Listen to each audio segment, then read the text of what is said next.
બગડતા જતા સાંધાના દુખાવાથી 6 માંથી 1 વ્યક્તિ અસરગ્રસ્ત રહે છે અને 3 પરિવારોમાંનું એક એટલે કે કુલ મળીને આશરે 17% ભારતીયોનો સમાવેશ થાય છે. અસરગ્રસ્ત લોકોના આધારે દેશ વિશ્વભરમાં બીજા સ્થાને છે, જે ખૂબ જ પીડાદાયક છે. આ મોટા ભાગે સંધિવા ઓસ્ટિયોઆર્થ્રાઇટિસ અથવા રૂમેટોઇડના કારણે થાય છે. ઉંમર, ઈજા અને જીવનશૈલી પણ આમાં મુખ્ય ભાગ ભજવે છે. ઓસ્ટિયોઆર્થ્રાઇટિસ મુશ્કેલીથી જણાય છે અને સામાન્યથી હળવી તકલીફથી મધ્યમસર અને અંતે અસહ્ય દુખાવો આપે છે.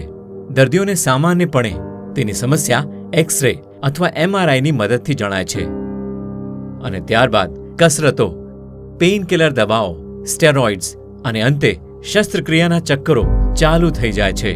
આ રીતે માત્ર પીડા પર નિયંત્રણ થાય છે, મૂળ કારણનો વાસ્તવિક ઇલાજ થતો નથી. પરંતુ હવે વિજ્ઞાન આ બધું જ બદલવા તૈયાર છે.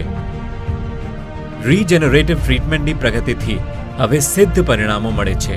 રીજનરેટિવ પ્રક્રિયા ફક્ત લક્ષણોને જ સુધારતી નથી, પરંતુ બીમારીઓનો ઇલાજ પણ કરે છે. જે પહેલા અપરિવર્તનશીલ અને અઘરું માનવામાં આવતું હતું, તેને હવે પુનર્જીવિત કરવામાં આવી રહ્યું છે. સહજ થેરેપી એક એવી નવીન શસ્ત્રક્રિયા છે જે સરળ અને અસરકારક છે. જીવનની ગુણવત્તા અને રોજિંદા જીવનની પ્રવૃત્તિઓને ધ્યાનમાં રાખીએ તો આની સફળતા લગભગ 85% છે. આ ગ્રેડ 1, ગ્રેડ 2, ગ્રેડ 3 માટે વાપરી શકાય છે અને ગ્રેડ 4 જ્યાં વિકૃતિ 15 ડિગ્રીથી ઓછી છે ત્યાં પણ વાપરી શકાય છે. સહજ થેરેપી પહેલાથી જ ઓટોલોગસ ગ્રાફ્ટિંગ કરાવી રહ્યા લોકો માટે એક ખાસ રીતનો કેસ છે. આ પેટન્ટેડ તકનીકની મદદથી એડિપોસાઇટ્સ અને સ્ટ્રોમલ વેસ્ક્યુલર ફ્રેક્શન સેલ્સ આવવાવાળા કોલેજન્સને ફરીથી સાંધા વચ્ચે ગ્રાફ્ટ કરી દેવામાં આવે છે, જ્યાં તેઓ ફરીથી ટિશ્યુ બનાવવામાં મદદરૂપ બને છે, જે ડિજેનરેશન પ્રક્રિયાને ઉલટાવી દે છે.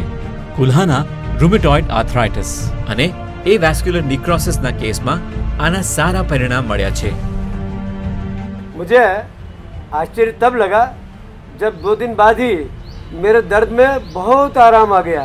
मैं सोच भी नहीं सकता था कि इतना आश्चर्यजनक रूप से मेरे दर्द में कमी हो जाएगी. मैंने अपनी सोच बदली है, जोड़ नहीं. SVF એકવારની બેઠકમાં જ કરવામાં આવતી નવીન શસ્ત્રક્રિયા છે અને આ ઉપચારની કોઈ જણાતી સાઇડ ઇફેક્ટ્સ નથી. આમાં કોઈ પશુ ઉત્પાદન કે ટિશ્યુ કલ્ચરનો ઉપયોગ કરવામાં આવતો નથી.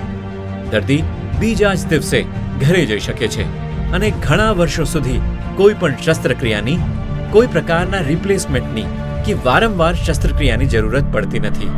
સાંધાના દુખાવા માટે આ સૌથી છેલ્લો ઇલાજ છે.